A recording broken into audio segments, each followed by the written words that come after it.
appreciate it very much. I'm proud to be in this class with all these great people and appreciate the stories that were told. Especially appreciate Donovan and Rashid for showing their vulnerability. And it gets lost sometimes, I think. For us males, we don't know how secure we all are. But when we do show ourselves to be vulnerable, it's a sign of great leadership and a sign of great confidence in who they are. And so I'm grateful for having the opportunity to listen to them. I'm thankful for all of you to be here.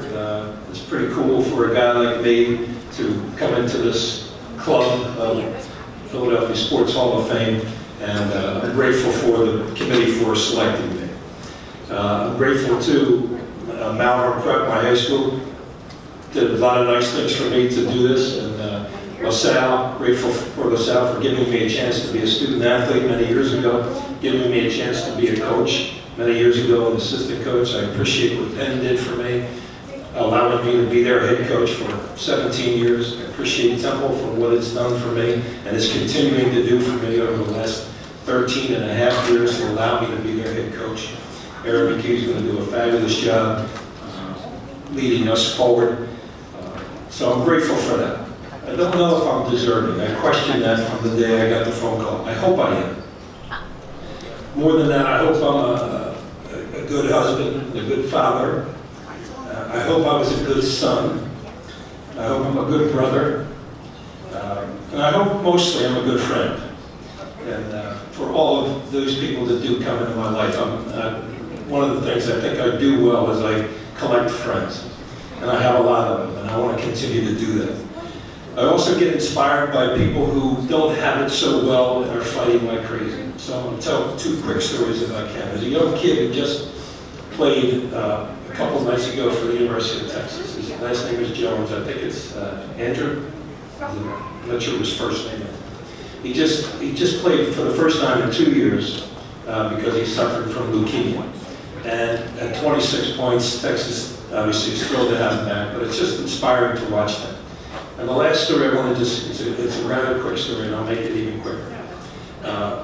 There's one of my assistant coaches, a fellow named Matt Lango, called me up a couple of weeks ago and said, I want you to go down to the University of Pennsylvania Hospital and visit with this young man, Ryan Smith, who now has leukemia. He's a really good player.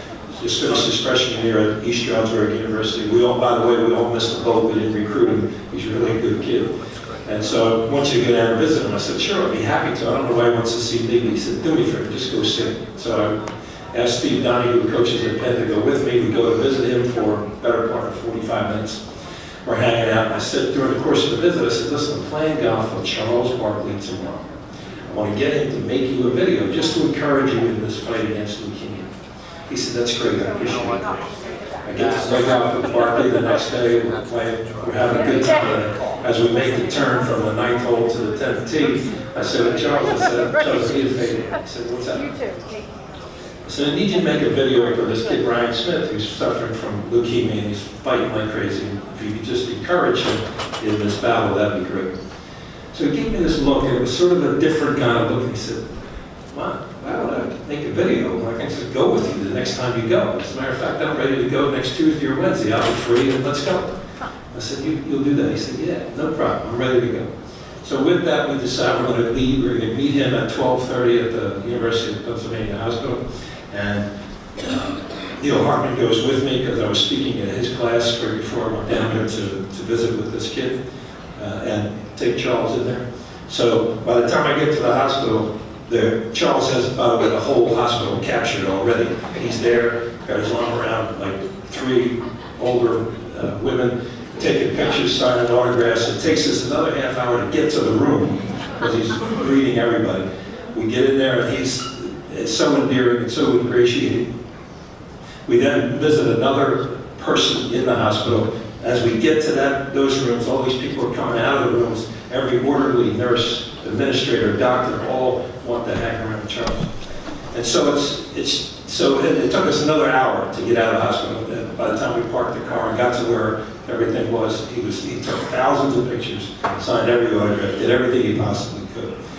So the reason for the story is I get inspired by those kinds of people. I get inspired by Andy Reid coming to support the Philadelphia Eagles and whoever played for him and did what he did. And Donovan showed that and get inspired by the people who spoke here tonight to what that means, what the Philadelphia means to them. So here I am, a kid who played CYO basketball in the 5th grade. You'd have told me that I would eventually have the key to the palestra, the front door of the palestra, and I could be coaching college basketball for 30 years in Philadelphia.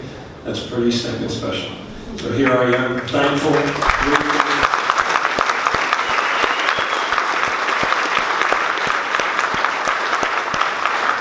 And the one thing we can all give each other is our time.